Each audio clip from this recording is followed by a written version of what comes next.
team, it's Nat. I wanted to wrap up my thoughts for the week on intuition and truth and discernment. You might remember earlier in this week, I posted something on Facebook to the effect of the ability to uncover our deepest truth and be discerning with all of the information and opportunities available to us is one of the keys to success and longevity in business, in relationships, and life. Remember that? So I thought I'd do my little blog post about that and, why that's important. And then, as I suggested, I asked you what things that you could do to hone your intuition and your discernment in business and life this week. But I wanted to give you also 5 tips of mine to help you with building your intuition and using it to your advantage with your clients and in your business, and using it for the advantage is the really wrong word. Highest good, I think, is a better word, and in alignment with our soul's highest potential and that of others around us in business and in life. Hello, puppy. He wants to help tonight too. So without further ado, let's get on to the point of this video, shall we? So there's so much more, as you would know. There is more than just our mental perception, right? In our sensory world, there's also our psychic senses, and there's this whole other nature to reality that just goes beyond the 3D and the physical. We are multi-dimensional beings, and we are far more complex than just the words that come out of our mouths or the mouths of the people around us. And there's so much more to it than just our mental perceptions of our environment and, the beliefs in our head about how it is, yeah? And our all-knowing soul voice has a lot to say about that relative to what is our truth personally, what's the truest truth for us, I guess, is a good way of putting it, in terms of, what we want to manifest and create and who we want to do that with in life. Our soul has a lot to tell us. Our intuition has a lot to tell us about who to do that with. And every day is an opportunity to realign with something that our soul already knows and already intends for us to experience. But we can help fast track that by listening to our beautiful inner wisdom, yeah? Not to mention that also when it comes to our clients, our ability to go beyond just listening to their words and beyond just looking at their tone of voice and non-verbals, their posture and how they're sitting and what they do or don't do with their body language, but also their energy, discerning their energy, discerning what's not said as well, yeah? Because I think for all of us, we can have the perception of, this comes back to the truest of truth, we can have the perception of who we think we are and how we think things are. And sometimes our clients come in with a version of thinking that, this is going on for them. And with our good judgment and discernment and the use of our intuition, we can get to the bottom faster of what's really going on with them to help them fix their problems too, right? Which makes us really great therapists. And so that's the other reason that, of course, it is great to work on your intuition and your intuitive intelligence and get that pumping, as you can discern all of this truth that's available and all this data that's available in life. Yeah? Does that make sense? Hopefully, send me a message. If it doesn't, somebody's having a lot of fun outside there tonight. And I'm listening what he's telling me. Anyway, so on to my 5 tips for you for this evening to help strengthen your intuition. So my first one is, when you get busy and stuff's going on and, the pressure's on, the stress is on, and you've got to make decisions, or you've you're down on money, or you've just been sitting and you're stuck in your head, right? Because you're trying to create that thing and it's not happening.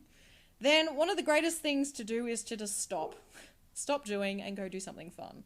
Like play with him, for example. This is the second thing I've recorded today. So, anytime I need to get back in fun zone, he reminds me to go have fun. Playing with the animal is one thing. But also listening to a playlist of, upbeat stuff or comedy, or doing something that's fun for me. Dance is another one. What are your things that you do that are fun for you? Any one of those can really help you in those moments, just to cut off the brain taking up all the bandwidth, and the fear and the fight flight stuff taking all the bandwidth up when the soul is trying to ring through on the phone to say, hey you, have you considered this possibility? Do something fun the next time you feel a bit stuck. It will help you re-access your intuition. Number 2, you might also go for a walk, because connecting with nature is the best reset button in the world for helping to also align you energetically just with the vibration that your soul operates on. I think that's one of the simplest ways to put it, and I won't even say any more than that. Go hug a tree. Go hug the right tree that says yes to you hugging it, because trees are sentient beings too. You're going to think I'm nuts by the end of this, and I don't care, because you need to know it. It will help you. But yeah, so the point was, go play in nature, right?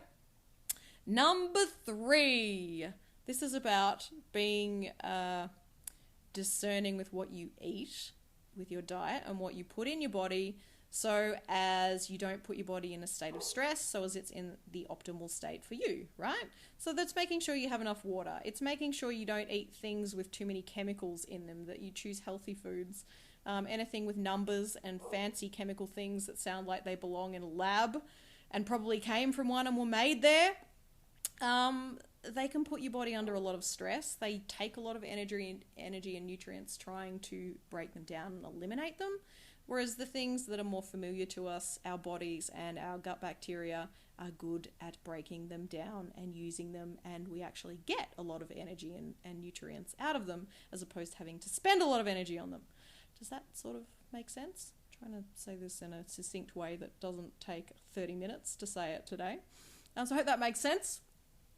Tell me if it doesn't. What's next? Yes, maintaining one's sense of self and clear boundaries between oneself and everyone else is actually a really important part of accessing your own intuition. And this is one of the things that, I've been working with clients with for a long time, because it's a life lesson for me. This is the intimacy space, the connection with other human beings space. The ability to be able to go into and spend time with someone, you're going into their energy field. And places like HeartMath have done great research that tells us that literally, if we choose it to be so, other people's energy literally comes into our energy field, and there's a whole heap of sensory data and a whole heap of information that we can pick up in the process of that. But also just, we can be in we're in other people's energy, we're in other people's brainwaves when we do that. And when we separate back out and come back to ourselves, the challenge is to come back into our own space, our own soul wisdom, our own truth, and have the clarity of that, yeah?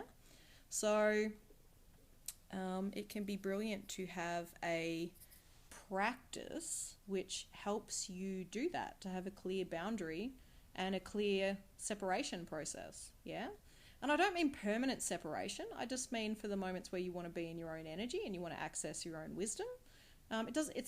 Don't get me wrong, I'm not saying that we're permanently disconnecting from anyone here, because it's also operating in a space where at will, at any time, for the people that you're here, that you have soul contracts with, that you're here to interact with, it's inviting the possibility of interacting with them. But when you want to just be you for a bit, this is all about having clear energetic boundaries, so as you can just have room available, so that you can have room on your energetic hard drive, so to speak, to literally fill up with your soul, with your highest potential, with the exact qualities that you're here to embody, and just the energy of you.